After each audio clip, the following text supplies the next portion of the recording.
Angers 9e accueille Saint-Etienne 7e, 3 points d'écart entre les deux formations. Une victoire angevine permettrait de rejoindre les Verts au classement. Pourquoi pas une bonne opération pour le SCO qui n'en remportait qu'une seule des 8 dernières rencontres pour 6 défaites. Un net ralentissement pour le SCO d'Angers. Le promu est privé de Ndoye, suspendu. Capel, Sissoko et Doré sont blessés. Stéphane Moulin attend que son équipe fasse bien mieux que ces derniers temps. Et c'est le cas dès le début de la partie. Avec ce coup franc repoussé sur la ligne. Des Stéphanois en grande difficulté qui s'en sortent bien sur cette action. Avec notamment un bondissant Stéphane Ruffier. Des Verts battus chez eux par le PSG en quart de finale de la Coupe de France. Ils essayent de se relancer en championnat grâce à ce match. C'est sans Tanan, Amouma, Baebek et Beric tous absents. Attention à ce coup franc stéphanois, ballon repoussé par le Tellier. Puis cette reprise quasiment à bout portant.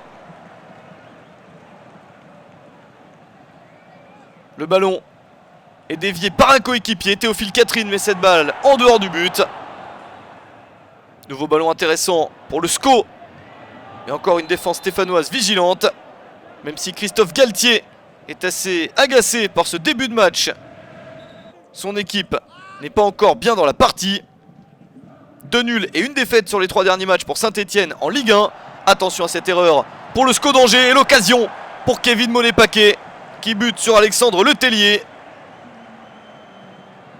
La frappe est manquée pour Monet-Paquet. À la mi-temps, 0-0 entre les deux formations.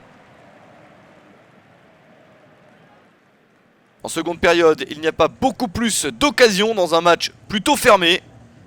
Les Angevins mettent la pression sans résultat. Attention tout de même à ce coup de pied arrêté de Billy Ketke-Ofonfon. Le ballon est cadré, mais sans grand danger pour Stéphane Ruffier. Encore une chance pour les Angevins avec Yattara dans la surface. Mais encore une fois Ruffier est le premier sur le ballon. Saint-Etienne ne parvient pas vraiment à sortir de sa moitié de terrain. Et au final, le match nul est assez logique. 0-0 entre Angers et Saint-Etienne.